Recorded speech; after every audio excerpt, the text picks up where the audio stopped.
जय हिंद साथियों, कैसे हैं आप सभी। मैं आपका भाई, आपका दोस्त एक बार फिर से हाजिर हूँ एक नए वीडियो के साथ।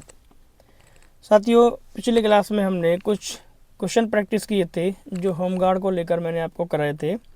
वो क्वेश्चन होमगार्ड परीक्षा और यूपी कांस्टेबल परीक्षा दोनों के लिए बेहद ही उपयोगी थे। मैं उम्मीद करता हूँ आपने वीडियो को देखा होगा और अच्छे से वीडियो को एंजॉय किया होगा। तो आज मैं उसी सीरीज में एक नया चैप्टर लेकर आया हूँ जिस चैप्टर का नाम है खनिज संसाधन, उत्तर प्रदेश के खनिज संसाधन। तो आज हम इस चैप्टर को पढ़ने वाले हैं। ये उत्तर प्रदेश होमगार्ड परीक्षा में आपके सिलेबस में दिया हुआ है और ये चैप्टर जो है उत्तर प्रदेश पुलिस कांस्टेबल भर्ती परीक्षा में भी इससे क्वेश्चन पूछा जाता है। मैं आज कुछ ऐसी चीज़ें लेकर आया हूँ जिनसे आपको पता चलेगा कि उत्तर प्रदेश के किन किन क्षेत्रों में, किन जिलों में जो है खनिज संसाधन पाए जाते हैं, यानी खनिज जो ज़मीन से निकाला जाता है, ठीक है, वो किस जिलों में पाया जाता है और कौन कौन सा खनिज पाया जाता है, किसका क्या उपयोग है। इन सारी चीज़ों पर आज हम डिस्कस करने वाले हैं। बेहद ही इम्पोर्टेंट चैप्टर होने वाला है आज का। सबसे पहले हम देख लेते हैं खनिज संसाधन, इसको पढ़ेंगे। उसके बाद हम इनका जो वर्गीकरण पढ़ेंगे, खनिजों के प्रकार, खनिज कितने प्रकार के होते हैं। एंड उसके बाद हम पढ़ेंगे उत्तर प्रदेश के प्रमुख खनिज उत्पादक जिले और उनका उपयोग, खनिजों का उपयोग। इन सारी चीज़ों पे आज हम बात करने वाले हैं। तो चलिए शुरू करते हैं हम आज का वीडियो बिना देरी किए। एक बात कहना चाहूँगा, जो भी मेरे भाई 10th क्लास पास हैं और उन्होंने होमगार्ड परीक्षा का जो है फॉर्म भरा है, तो मैं उनसे एक बात कहना चाहूँगा, थोड़ा सा आप अच्छे से मेहनत कर लीजिए, आपका पेपर निकल जाएगा। 100 क्वेश्चन आपके जीएस के उस पेपर में पूछे जाएंगे, जिनमें से मैं आपका जो है इतना करा दूंगा जीएस में विद यूपी स्पेशल, तो आप 100 में से बड़े आराम से 80 नंबर तक का पेपर में करके आ सकते हैं, अगर आपने मेरे साथ साथ मेहनत की है तो और मेरे सारे वीडियोज देखे हैं। अभी मैंने केवल पॉलिटी के ही वीडियो डाले हैं, उसके बाद हम पढ़ रहे हैं अभी ये उत्तर प्रदेश का स्पेशल। उसके बाद फिर हम ज्योग्राफी के क्वेश्चन, यानी जो भी इम्पोर्टेंट है हो सकता है पेपर में होमगार्ड के लिए, हम उस पर अच्छे से चर्चा करेंगे अगले आने वाले दिनों में। ठीक है, तो आप मेरे साथ बने रहिए। जो भी भाई आज नया जुड़ा है, आप चैनल को सब्सक्राइब कर लीजिए और वीडियो को शेयर भी कर दिया करिए और वीडियो पर लाइक और कमेंट भी करिए, ताकि जिससे मुझे ये मोटिवेशन मिल सके कि आप लोग मेरी वीडियो से खुश हैं और मैं मोटिवेट होकर अच्छे से आपको पढ़ा सकूं और अच्छी अच्छी चीज़ें मैं आपको बता सकूं। ठीक है, तो चलिए हम शुरू करते हैं आज का वीडियो। चैप्टर है आपका दूसरा, खनिज संसाधन। अगर वीडियो में, यानी जो पीपीटी है, इसमें थोड़ी बहुत वर्तनी संबंधी अगर गलती मिल जाती है किसी शब्द में, तो उसको थोड़ा सा लाइटली लिया करें, क्योंकि कभी कभी ऐसा होता है टाइपिंग मिस्टेक हो जाती है। ठीक है, तो क्योंकि मैं आपकी जो क्लास है खुद ही उसको तैयार करता हूँ, खुद ही उसको टाइप करता हूँ रिसर्च करके, तो ये सारी चीज़ें टाइम कम होने के कारण कभी कभी ध्यान नहीं दे पाता, तो वो गलती आप क्षमा कर दिया करें। तो चलिए हम शुरू करते हैं आज का क्लास अपना। खनिज संसाधन चैप्टर 2 है। सबसे पहले बात कर लेते हैं खनिज संसाधन की दृष्टि से जो उत्तर प्रदेश है भारत का एक गरीब राज्य है। गरीब राज्य का मतलब ये है कि उत्तर प्रदेश में उतनी मात्रा में खनिज नहीं पाया जाता जितनी मात्रा में भारत में जैसे उड़ीसा और झारखंड राज्यों में पाया जाता है। उत्तर प्रदेश के कुछ ही ऐसे ज़िले हैं जहाँ पर खनिज पाया जाता है, और वो भी दक्षिणी पठारी क्षेत्र में थोड़ा बहुत उत्तर प्रदेश में खनिज पाया जाता है। ठीक है, इसलिए इसको खनिज संसाधन की दृष्टि से एक निर्धन राज्य माना जाता है अपने उत्तर प्रदेश को। आगे हम अगर खनिज की बात करूं, तो खनिज में, यानी जो खनिज है, संसाधन है, ये पृथ्वी की सतह या भूपपड़ी में पाए जाने वाले प्राकृतिक तथा आर्थिक रूप से मूल्यवान ठोस पदार्थ होते हैं। जो भी खनिज होता है जमीन के नीचे से निकाला जाता है। खनिज दो जगह से निकाला जाता है, तो जमीन के नीचे से और समुद्र तल से। ठीक है, तो समुद्र तल से कौन सा खनिज निकाला जाता है? पेट्रोलियम।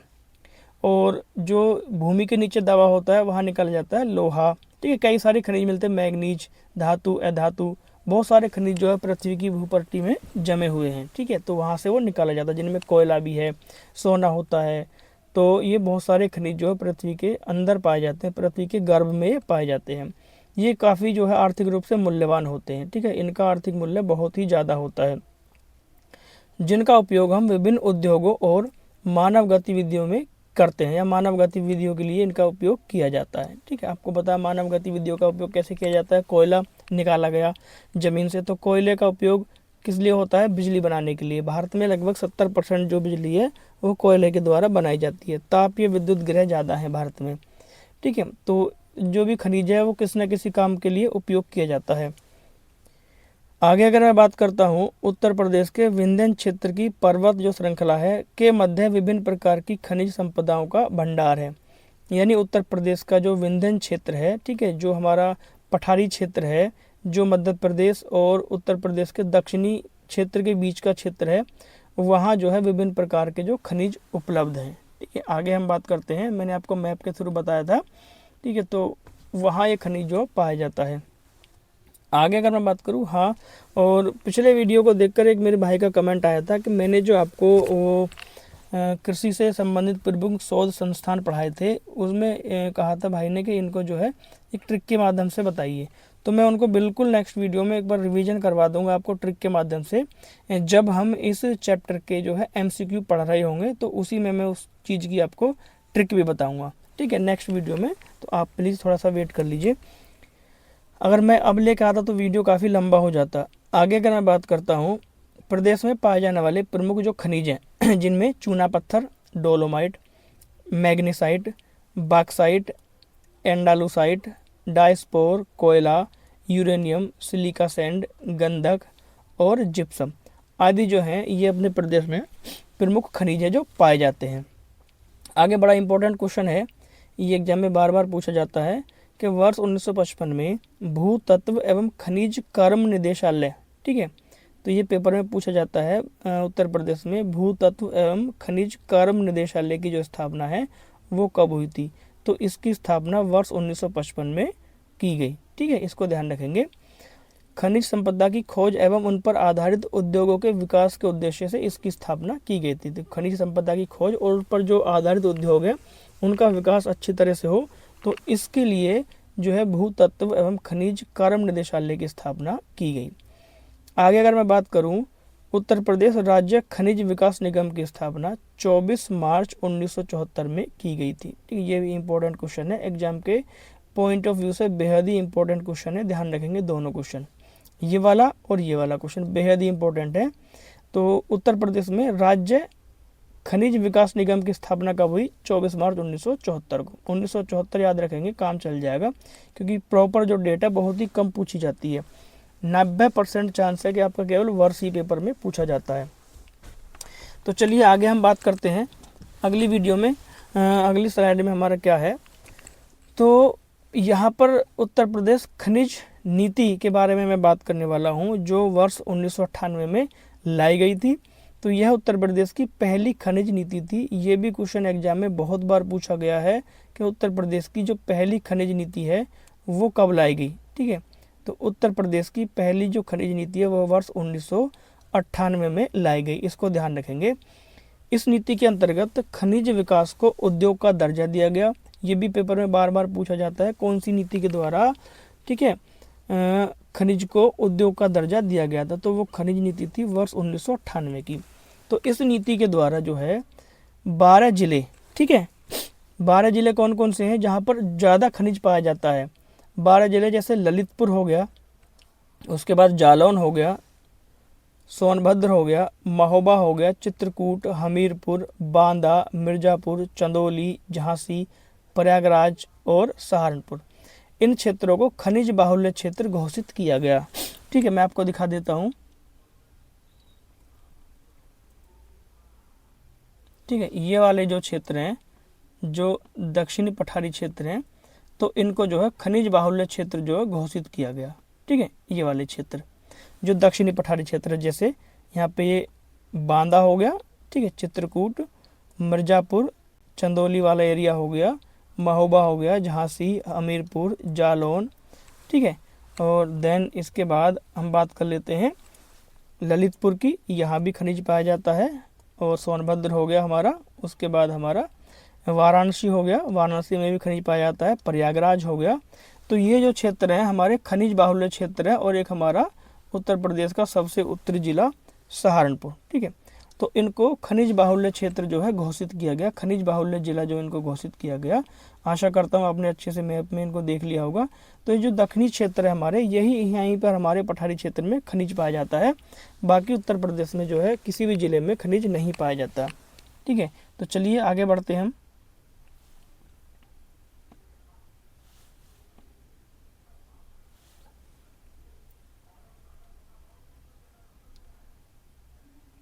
ठीक है, तो इनको जो क्या कहा गया, खनिज बाहुल्य क्षेत्र जो इनको घोषित किया गया।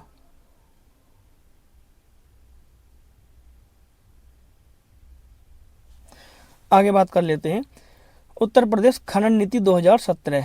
ठीक है, उत्तर प्रदेश खनन नीति 2017। तो उत्तर प्रदेश में खनन नीति 2017 में अपनाई गई। इसका क्या उद्देश्य था? इस नीति का मुख्य लक्ष्य आगामी 5 वर्षों में राज्य की कुल राजस्व प्राप्ति में खनिजों से प्राप्त राजस्व को 1.85% से बढ़ाकर 3% तक करना है। ये इसका उद्देश्य रखा गया, 1.85 से बढ़ाकर 3% तक रखना, तथा खनिज क्षेत्र में रोजगार के अवसर को बढ़ावा देना है। जो खनिज का क्षेत्र है, खनिज जो जहाँ पे खनन होता है उस क्षेत्र में अधिक से अधिक लोगों को रोजगार दिया जाए, ये इस नीति का उद्देश्य था। आगे अगर मैं बात करता हूँ, भारत में होने वाले कुल खनिज उत्पादन में उत्तर प्रदेश का योगदान केवल कितना है? 4% के बराबर है। यानी कुल भारत में जितना भी खनिज उत्पादन होता है उसका 4% अकेले उत्तर प्रदेश में होता है, जो कि बहुत ही कम है। ठीक है, तो इसलिए उत्तर प्रदेश को जो है क्या कहा जाता है? खनिज संपदा की दृष्टि से एक निर्धन राज्य उत्तर प्रदेश को कहा जाता है। आइए आगे हम बात कर लेते हैं खनिजों के प्रकार के। तो मैंने इसको डिवाइड कर दिया है कि खनिज कितने प्रकार के होते हैं। खनिजों के प्रकार में अगर हम देखें तो मैंने डिवाइड कर दिया धात्विक खनिज और अधात्विक खनिज। ठीक है, 2 प्रकार के खनिज हैं जो धात्विक होते हैं और अधात्विक होते हैं। अच्छा, धात्विक खनिजों में 2 प्रकार के खनिज हैं, लोह धातु खनिज और अलोह धातु खनिज। ऐसे खनिज जिनमें लोहा पाया जाता है और ऐसे खनिज जिनमें लोहा नहीं पाया जाता, जिनमें आयरन की मात्रा नहीं पाई जाती है या बहुत ही नाम मात्र को पाई जाती है, तो उनको अलोह धातु बोलते हैं। जैसे अगर मैं बात करूं लोह धातु की, जैसे इसमें लोह अयस्क हो गया, कोबाल्ट इसमें हो गया, टंगस्टन हो गया, निकेल हो गया, मैग्नीज हो गया। ठीक है, ये तो हमारे लोह धातु खनिज है। अलोह धातु जिसमें लोहा नहीं पाया जाता है, उनकी अगर बात करूं तो तांबा हो गया, सीसा हो गया, जस्ता, टिन और बॉक्साइट। इनमें जो है लोहा नहीं पाया जाता, इसलिए इनको अलोह धातु खनिज बोलते हैं। एक और होता है हमारा ऊर्जा खनिज। ठीक है, ऊर्जा खनिज को हम नेक्स्ट चैप्टर में पढ़ेंगे। ऊर्जा खनिज में जैसे मैं बात करूं, कोयला आ जाता है ऊर्जा खनिज में। ठीक है, कोयले को हम इसमें भी डिस्कस करेंगे और अगले उसमें भी डिस्कस करेंगे। पेट्रोलियम हो गया, पेट्रोलियम हो गया। ठीक है, ये कैसा हमारा ऊर्जा खनिज है। ठीक है, ये सारे पेट्रोलियम, डीजल, हमारी जो नेचुरल गैस है ऊर्जा खनिज के अंतर्गत आती हैं। तो इनको हम नेक्स्ट वीडियो में डिस्कस करेंगे, जो ऊर्जा खनिज वाला चैप्टर हम पढ़ेंगे। आगे अगर मैं बात करता हूँ अधात्विक खनिज की, ठीक है, इनमें जैसे चूना पत्थर हो गया अधात्विक खनिज है, अब्रक हो गया, नमक हो गया, हीरा हो गया और डोलोमाइट हो गया, ये हमारे अधात्विक खनिज हैं। ठीक है, तो ये मैंने इसको डिवाइड कर दिया। अब आपको इनमें अंतर पता चल जाएगा, धात्विक खनिज कौन से होते हैं और अधात्विक खनिज कौन से होते हैं। धात्विक खनिज में भी 2 प्रकार के खनिज होते हैं, लोह धातु और अलोह धातु। आशा करता हूँ आपको मज़ा आ रहा है वीडियो में, तो वीडियो को आप लाइक ज़रूर करके जाइएगा और चैनल को सब्सक्राइब ज़रूर करके जाइएगा। आगे अगर मैं बात करता हूँ उत्तर प्रदेश के प्रमुख खनिज उत्पादक जिले। ठीक है, इसमें हम खनिज उत्पादक जिले और उन खनिजों का उपयोग, इस चीज़ को पढ़ेंगे। ये पेपर में पूछ लिया जाता है, जैसे कि चूना पत्थर उत्तर प्रदेश में सबसे ज़्यादा किस जिले में पाया जाता है। ठीक है, वो जिले ज़्यादा मैंने नहीं लिखे हैं, 2 या 3 जिले लिखे हैं जिनमें सबसे ज़्यादा पाया जाता है। बाकी की रामायण हम नहीं पढ़ने वाले, हमको PhD नहीं करनी है किसी भी सब्जेक्ट में, हमको इतना पढ़ना है कि हमारा पेपर निकल जाए बस। ठीक है, हमें उससे मतलब है। तो चूना पत्थर, उसका उपयोग हम पढ़ने वाले हैं आज। तो सबसे पहले बात करता हूँ, जो पहला खनिज है वो चूना पत्थर यानी लाइम स्टोन इसको इंग्लिश में बोलते हैं। तो इसके जो प्रमुख उत्पादक जिले हैं वो रायबरेली, सोनभद्र और मिर्ज़ापुर, ये 3 जिलों में चूना पत्थर सबसे ज़्यादा पाया जाता है। अगर मैं चूना पत्थर के उपयोग की बात करता हूँ तो इसका उपयोग सीमेंट निर्माण में किया जाता है, इस्पात उद्योग में इसका उपयोग किया जाता है, रसायन उद्योग में किया जाता है और भवन निर्माण कार्यों में चूना पत्थर उपयोग किया जाता है। ठीक है, आशा करता हूँ वीडियो आपको अच्छा लग रहा है और सारी चीज़ें अच्छे से एकदम से क्लियर हो रही हैं। मैं इतना दावा कर सकता हूँ, जो भी मैं आपको यहाँ पे पढ़ा रहा हूँ, अगर वो चीज़ आपने याद कर रखी है, याद कर ली है, तो मैं दावे के साथ कह सकता हूँ आपका पेपर निकालने से कोई नहीं रोक सकता। ठीक है, आप अच्छे से पढ़िए, बेफिक्र होकर पढ़िए, तैयारी करिए अपनी और भरोसा रखिए मुझ पर कि पेपर आपका अच्छा जाएगा। अगला जो खनिज है मैं इसकी बात करता हूँ तो कोयला, कोल। तो कोयला उत्पादन में उत्तर प्रदेश का सोनभद्र जिला सबसे अग्रणी जिला है। ठीक है, सोनभद्र यानी गोंडवाना चट्टानों में जो है कोयला पाया जाता है सोनभद्र में। ये भी बहुत पूछा जाता है किस क्रम की चट्टानों में कोयला पाया जाता है, तो गोंडवाना क्रम की चट्टानों में अपने उत्तर प्रदेश में कोयला पाया जाता है। ठीक है, आगे कोयले के उपयोग की मैं बात करता हूँ तो कोयले का जो उपयोग सबसे ज़्यादा बिजली उत्पादन में किया जाता है भारत में। उसके बाद भट्टियों, ईंट भट्टों में इसका उपयोग किया जाता है। जब ईंट हमारी पकाई जाती है तो उसमें भी कोयले का उपयोग किया जाता है। आगे इस्पात और सीमेंट उद्योग में भी कोयले का उपयोग किया जाता है। ठीक है, ये कोयले के उपयोग हो गए। और कोयला उत्पादन का सबसे महत्वपूर्ण जिला कौन सा है? सोनभद्र। आगे बात कर लेते हैं बालू रेत की, इसको सिलिका सैंड भी बोलते हैं, बालू रेत।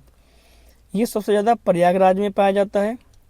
उसके बाद फतेहपुर में, वाराणसी, बलिया, गाजियाबाद और नोएडा में भी बालू रेत पाया जाता है। ठीक है, यानी अगर मैं बात करूँ ये थोड़ा बहुत बुलंदशहर में भी बालू रेत पाया जाता है, जो गंगा के किनारे का क्षेत्र है वहाँ पर ये पाया जाता है। ठीक है, तो इसका जो उपयोग है, उपयोग की अगर मैं बात करता हूँ तो इसका निर्माण कार्य यानी सीमेंट और कंक्रीट बनाने में इसका उपयोग किया जाता है, प्लास्टर बनाने में इसका उपयोग किया जाता है दीवारों पे, और कांच उद्योग में भी बालू रेत का उपयोग किया जाता है। आपको पता होगा कांच को कैसे बनाया जाता है। जो कांच होता है, कांच को बनाने में इस बालू रेत का बहुत उपयोग है। रेत को जो है गर्म किया जाता है उच्च ताप और दाब पर। ठीक है, जब रेत गर्म हो जाता है तो उसका निर्माण कैसा होता है? कांच बन जाता है, वो बिल्कुल ट्रांसपेरेंट हो जाता है, ट्रांसपेरेंट हो जाएगा वो, तो कांच का निर्माण होता है। ठीक है, तो ऐसे बुलेट प्रूफ कांच बनाया जाता है बालू रेत से ही। बुलेट प्रूफ कांच का मतलब ये है कि रेत को पहले गर्म किया जाता है, खूब एकदम से उसको ठंडा किया जाता है, फिर गर्म किया जाता है, फिर ठंडा किया जाता है। तो ये प्रक्रिया कई बार दोहराई जाती है, ठंडा गर्म, तो वो क्या बन जाता है? फिर बुलेट प्रूफ कांच बन जाता है। ठीक है, ऐसे ही इंसान के साथ होता है, कभी परिस्थिति उसके विपरीत आ जाती है, कभी उसके अनुकूल आ जाती है, कभी विपरीत कभी अनुकूल, तो वो क्या करता है? अगर उससे वो सर्वाइव कर जाता है तो वो भी एक बुलेट प्रूफ कांच की तरह ही एक मजबूत इंसान बन जाता है। सेम परिस्थितियाँ सबके जीवन में आती हैं, मेरे जीवन में भी आती हैं, आपके में भी आती हैं। तो हमको जो है हिम्मत नहीं हारनी है, धैर्य रखना है और अपने लक्ष्य की तरफ अग्रसर रहना है। ठीक है, सफलता एक दिन जरूर मिलेगी। आगे अगर मैं बात करता हूँ बजरी यानी ग्रेवल की। ठीक है, बजरी जो पाई जाती है वो प्रयागराज, चित्रकूट, फतेहपुर, बांदा, इन जिलों में जो है बजरी पाई जाती है। अगर बजरी के उपयोग की मैं बात करता हूँ तो बजरी का उपयोग सड़क निर्माण में किया जाता है, पुल भवन आदि बनाने में किया जाता है और कंक्रीट मिक्स में किया जाता है। ठीक है, जब कंक्रीट बनाया जाता है तो उसमें बजरी का उपयोग किया जाता है, जैसे सीमेंट और बजरी उसमें यूज की जाती है कंक्रीट की दीवार, भवन वगैरह आदि बनाने में। आगे अगर मैं बात करते हैं तो ग्रेनाइट की बात करते हैं। अगला जो धातु है, अगली जो हमारी खनिज है वो है ग्रेनाइट। ग्रेनाइट जो है महोबा, झांसी और ललितपुर में सर्वाधिक मात्रा में उत्तर प्रदेश में पाया जाता है। ठीक है, ग्रेनाइट के उपयोग की अगर मैं बात करता हूँ तो फर्श, दीवार आदि सजावट करने में इसका उपयोग किया जाता है, स्मारक और मूर्तियाँ बनाने में और भवन निर्माण में ग्रेनाइट का उपयोग किया जाता है। नेक्स्ट आगे बात करते हैं संगमरमर मार्बल की। संगमरमर उत्पादन में सोनभद्र और मिर्ज़ापुर अग्रणी 2 जिले हैं। ठीक है, उपयोग की अगर मैं बात करता हूँ तो फर्श, दीवार, सजावटी वस्तुएं बनाने में संगमरमर का उपयोग किया जाता है। उसके बाद मूर्तियाँ और भवन निर्माण में संगमरमर का उपयोग किया जाता है। ठीक है, जैसे ताजमहल में संगमरमर का उपयोग किया गया है। तो आप मुझे बताएंगे सबसे पहले संगमरमर द्वारा निर्मित भारत की पहली इमारत कौन सी थी? अगर आपने हिस्ट्री पढ़ी है तो ये आप मुझे कमेंट करके बताएंगे, भारत में संगमरमर द्वारा निर्मित भारत की पहली इमारत कौन सी थी। और मैं इतना भी क्लू आपको दे रहा हूँ, तो ये जो पहली संगमरमर द्वारा निर्मित इमारत थी वो दिल्ली सल्तनत में बनाई गई थी, उसके बाद मुगल काल में भी बनाई गई थी। तो आप मुझे उसका नाम कमेंट में ज़रूर बताएंगे अगर आपने हिस्ट्री पढ़ी है और आप हिस्ट्री के अपने आप को धुरंधर मानते हैं तो। आगे मैं बात करता हूँ डोलोमाइट की। तो जो डोलोमाइट है वो सोनभद्र के कजराहट क्षेत्र में पाया जाता है, डोलोमाइट, और मिर्ज़ापुर ज़िले में। डोलोमाइट 2 जगह पाया जाता है, सोनभद्र और मिर्ज़ापुर, नाम याद रख लेना डोलोमाइट के लिए। डोलोमाइट के उपयोग की बात करते हैं तो डोलोमाइट का उपयोग स्टील उद्योग में किया जाता है, कांच निर्माण में इसका उपयोग किया जाता है, मैग्नीशियम धातु निकालने में इसका उपयोग किया जाता है, और चूना बनाने में इसका उपयोग किया जाता है। ठीक है, तो यहाँ से लगा लेंगे। तो ये जो है मैग्नीशियम से धातु निकालने में इसका जो उपयोग किया जाता है डोलोमाइट का। ठीक है, आशा करता हूँ चीज़ें आपकी समझ में आ रही हैं, अच्छे से समझ रहे हैं। ठीक है, चीज़ों को पढ़ रहे हैं, और पढ़ते पढ़ते हम इतने आगे निकल जाएंगे कि हमें पता ही नहीं चलेगा कि कब हमारा सिलेक्शन हो गया और चीज़ें पेपर में एकदम से रखी रखाई हमको मिल गई हैं। अबरख माइका की मैं बात करता हूँ तो जो अबरख है वो सोनभद्र में सबसे ज़्यादा अपने उत्तर प्रदेश में पाया जाता है। अबरख सीट का उत्पादन जो है सोनभद्र में होता है। अबरख इसको माइका बोलते हैं, जिसको हम शुद्ध देसी भाषा में प्लाई बोल देते हैं। ठीक है, जैसे हम कोई टेबल वगैरह बनवाते हैं, डबल बेड बनवाते हैं, ठीक है, तो उस पर हम देखते हैं रंग बिरंगी प्लाई लगी हुई, कोई सफ़ेद कलर की प्लाई, कोई काले कलर की प्लाई। तो प्लाई का मतलब जो है ये माइका ही होती है। ठीक है, प्लाई इसको बोल देते हैं हम हिंदी भाषा में, देसी भाषा में, लेकिन इसको माइका बोलते हैं, माइका। ठीक है, तो ये जो प्लाई है, जो माइका है, तो ये जो है कहाँ भारत में, उत्तर प्रदेश में उत्पादन होता है, सोनभद्र जिले में। इसका उपयोग की अगर मैं बात करूँ तो सबसे ज़्यादा इसका उपयोग इलेक्ट्रॉनिक्स उपकरण बनाने में किया जाता है माइका का। उसके बाद गर्मी सहिष्णु सामग्री बनाने में इसका उपयोग किया जाता है, और पेंट और कॉस्मेटिक उद्योग में इसका उपयोग किया जाता है माइका का। ठीक है, आशा करता हूँ माइका का मतलब समझ में आ गया। आगे हम बात करते हैं चीनी मिट्टी। ठीक है, यानी कैओलिन इसको बोलते हैं, चाइना क्ले। ठीक है, इंग्लिश में क्या बोलते हैं इसको, चाइना क्ले। तो चाइना क्ले की मैं बात करूँ तो इसका उपयोग झांसी में किया जाता है, उत्पादन ललितपुर में और जालौन में। ठीक है, तो उपयोग की मैं बात करता हूँ, चीनी मिट्टी के बर्तन बनाने में इसका उपयोग किया जाता है। तो आप मुझे बताएंगे, आपके लिए क्वेश्चन है, इसका जवाब भी आप कमेंट में बताएंगे। क्वेश्चन लिख रहा हूँ, प्रदेश में चीनी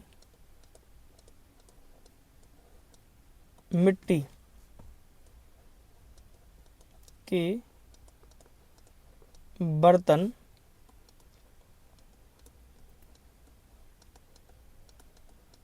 किस जिले में सर्वाधिक, ठीक है, सबसे अधिक, सर्वाधिक बनाए जाते हैं।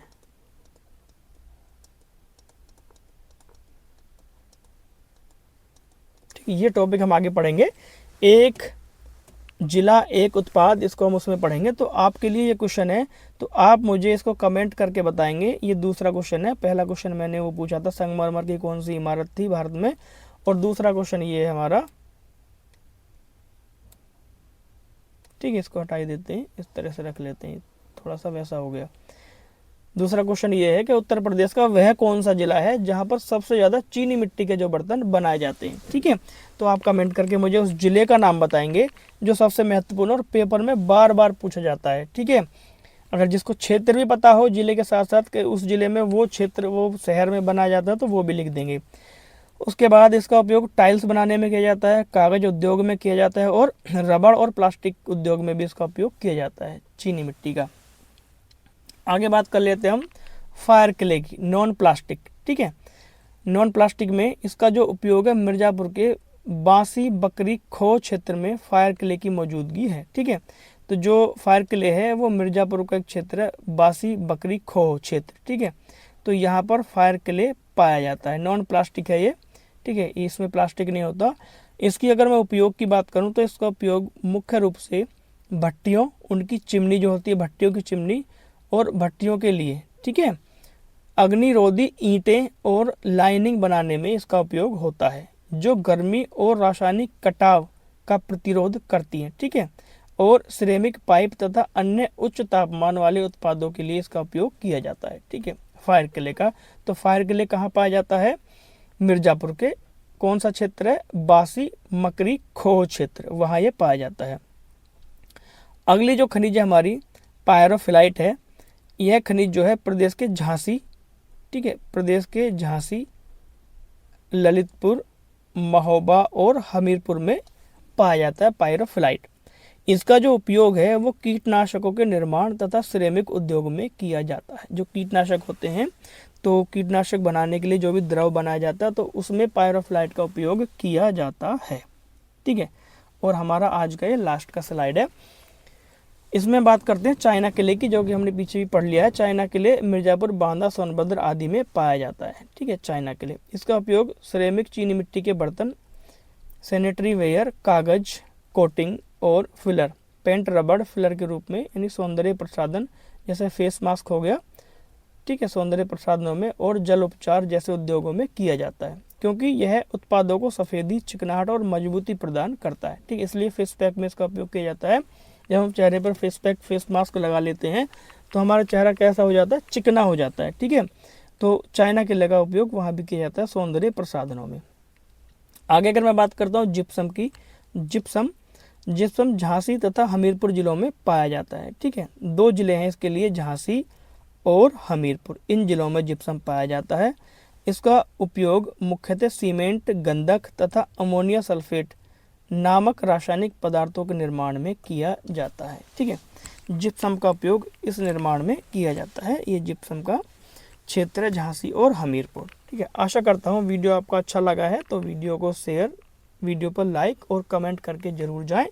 ठीक है, मिलते हैं हम नेक्स्ट वीडियो में कुछ महत्वपूर्ण इंपॉर्टेंट क्वेश्चनों के साथ में। तब तक के लिए टाटा, बाय बाय, जय हिंद, जय भारत।